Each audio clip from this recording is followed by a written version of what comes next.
दोस्तों, आज पूरी दुनिया की आर्थिक व्यवस्था में जो खामोश सा तूफान उठ रहा है, उसके कंपन वाशिंगटन के गलियारों से लेकर न्यूयॉर्क की चमचमाती वॉल स्ट्रीट की इमारतों तक गूंज रहे हैं। दुनिया बदल रही है, लेकिन आवाज इतनी धीमी है कि कई लोग इसे सुन भी नहीं पा रहे। पर जो देश सुन रहे हैं वे चिंता में डूबे बैठे हैं, क्योंकि पहली बार डॉलर की बादशाहत पर ऐसा प्रहार हुआ है जिसे नजरअंदाज करना अब नामुमकिन है।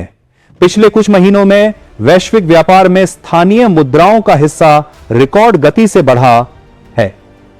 आईएमएफ और 20 की ताजा रिपोर्टों ने साफ बता दिया है कि 2024 से अब तक डॉलर में होने वाले क्रॉस बॉर्डर पेमेंट्स 68% तक गिर चुके हैं और यह गिरावट 2025 में और तेज हो गई है। यह कोई अचानक हुई हलचल नहीं है, बल्कि पिछले कई सालों से चल रहा एक संगठित और रणनीतिक बदलाव है, जिसकी कमान सबसे मजबूती से भारत के हाथों में है। लेकिन इस कहानी की शुरुआत करने से पहले आप सबसे मेरा एक छोटा सा निवेदन है।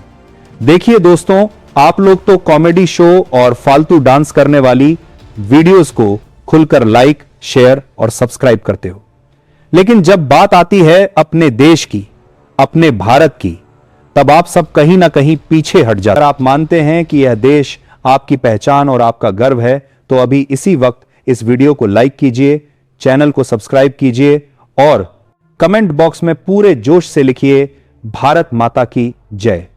दोस्तों, पहले रूस भारत को तेल बेचता था तो डॉलर लेता था, लेकिन अब रूस तेल देकर भारतीय रुपए लेता है और उसी रुपए से भारत से जरूरी सामान खरीद लेता है। यूएई भी यही कर रहा है। तेल बिकता है, पैसा रुपए में आता है और फिर भारतीय सामान वहीं से खरीदा जाता है। यानी पूरा व्यापार डॉलर आउट, रुपए इन मॉडल पर चल रहा है। इसका असर सीधा डॉलर इंडेक्स पर पड़ा है, जो पिछले 18 महीनों में करीब 12% गिर चुका है और लगातार नीचे जा रहा है। भारत सिर्फ व्यापार में ही नहीं, बल्कि भुगतान तकनीक में भी दुनिया को चौंका रहा है।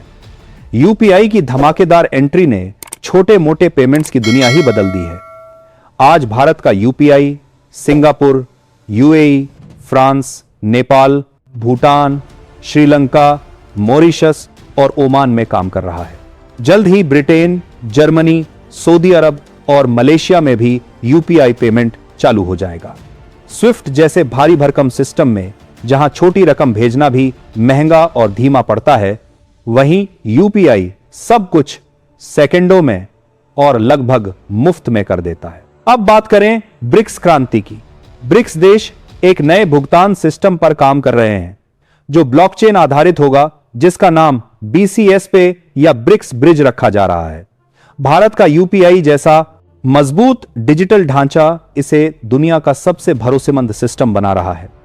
अगर यह पूरी तरह शुरू हो रहा इस देश एक काम में पूरी तरह शुरू हो रहा कि संवादे का नाम देश है जो ब्रिक्स गया तो ब्रिक्स देश बिना डॉलर और बिना स्फट के व्यापार कर सकेंगे। भारत के साथ व्यापार बढ़ाने की लाइन में सिर्फ रूस नहीं खड़ा है। चीन, दक्षिण अफ्रीका, ब्राजील, मिस्र, सऊदी अरब, इथियोपिया, कुल मिलाकर 30 से ज्यादा देश भारत के साथ रुपए में व्यापार करने के लिए तैयार हैं। कई बड़े अंतरराष्ट्रीय बैंक जैसे JP Morgan, HSBC, standard chartered और डोचे बैंक भारतीय रुपए में ट्रेड फाइनेंसिंग शुरू कर चुके हैं। विदेशी कंपनियां भारत में मसाला बॉन्ड जारी कर रही हैं और रुपए में ही पूंजी जुटा रही हैं। कई गल्फ देशों के सोवरन वेल्थ फंड्स रुपए में सीधे भारतीय बॉन्ड और इक्विटी में निवेश कर रहे हैं। ये सब मिलकर रुपए की ताकत को कई गुना बढ़ा रहे हैं। भारत ने एक और मास्टर स्ट्रोक चल दिया है। सोने को फिर से वैश्विक रिजर्व एसेट बनाने की दिशा में कदम, और कई देश अब तेल सोना कमोडिटी के एक्सचेंज में भारत के साथ सीधे डील की तैयारी कर रहे हैं। भारत खुद भी लगातार अपने सोने के भंडार को बढ़ा रहा है और इसे भारत में ही रखने लगा है ताकि भू राजनीतिक जोखिम ना रहे। सबसे दिलचस्प पहलू यह है कि यह पूरी क्रांति शांतिपूर्वक हो रही है। कोई दबाव नहीं, कोई डर नहीं। हर देश अपने फायदे के लिए भारत के साथ जुड़ रहा है, क्योंकि रुपए में व्यापार करने से लेना देन का खर्च घट जाता है, एक्सचेंज का जोखिम खत्म हो जाता है और पेमेंट बहुत तेजी से हो जाता है। अब बात करें डिजिटल भविष्य की। भारत ने सेंट्रल बैंक डिजिटल करेंसी यानी डिजिटल रुपए को भी अंतरराष्ट्रीय स्तर पर टेस्ट करना शुरू कर दिया है। यूएई, सिंगापुर और हांगकांग के साथ पायलट प्रोजेक्ट चल रहे हैं, जिसमें दोनों देशों की सीबीडीसी आपस में सीधे कनेक्ट होकर काम कर रही है। यानी भविष्य में आम आदमी भी एक देश से दूसरे देश में डिजिटल रुपए से सीधे भुगतान कर सकेगा। यह तकनीक इतनी शक्तिशाली है कि एक बार सफल हो गई तो स्विफ्ट का अंत लगभग तय माना जा रहा है। भारत अपनी डीपीआई, डिजिटल पब्लिक इंफ्रास्ट्रक्चर जैसे आधार, यूपीआई, इंडिया स्टक दुनिया के देशों में एक्सपोर्ट कर रहा है। अफ्रीका और दक्षिण पूर्व एशिया के कई देश भारत से तकनीकी मदद ले रहे हैं। जब यह सिस्टम पूरी तरह जुड़ जाएंगे, तब करोड़ों लोगों के लेन देन में रुपए की भूमिका अपने आप बढ़ेगी। यह भारत की सॉफ्ट पावर का सबसे बड़ा हथियार बन चुका है। अब एक बड़ा गेम चेंजर, कई देश अपने रिजर्व में भारतीय सरकारी बॉन्ड जोड़ने की तैयारी में हैं। पहले सिर्फ अमेरिकी ट्रेजरी बॉन्ड को ही सबसे सुरक्षित माना जाता था, लेकिन अब भारत की तेज ग्रोथ रेट, नियंत्रित महंगाई और स्थिर राजनीतिक वातावरण ने रुपए और भारतीय बॉन्ड को भी विश्वसनीय बना दिया है। दोस्तों, अगर हम इस पूरे बदलते वैश्विक परिदृश्य को एक शांत मन से देखें तो साफ दिखाई देता है कि दुनिया एक ऐसे मोड़ पर पहुंच चुकी है जहां आर्थिक दिग्गजों की नींव हिलने लगी है और नए दिग्गज जन्म ले रहे हैं।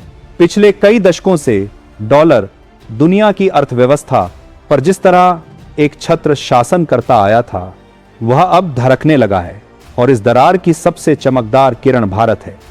वह भारत जो कभी सिर्फ एक उभरती हुई अर्थव्यवस्था कहलाता था, आज दुनिया को नई आर्थिक दिशा दिखा रहा है।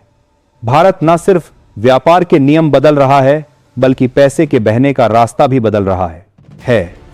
जिन देशों को कभी डर था कि डॉलर के बिना उनका व्यापार रुक जाएगा, वे आज खुद भारत के दरवाजे पर आकर कह रहे हैं, हमें भी रुपए में व्यापार करने दो।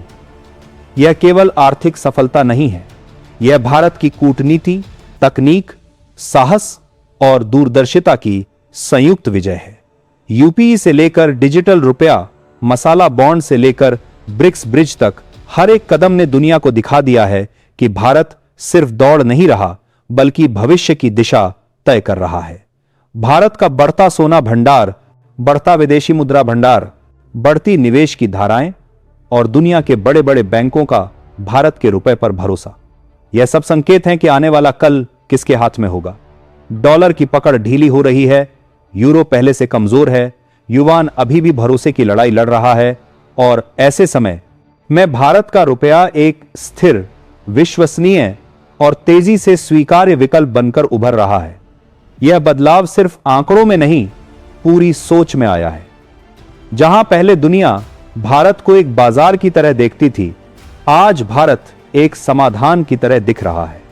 एक ऐसा समाधान जो दुनिया की आर्थिक व्यवस्था को संतुलित, न्यायसंगत और बहुध्रुवीय बना सकता है।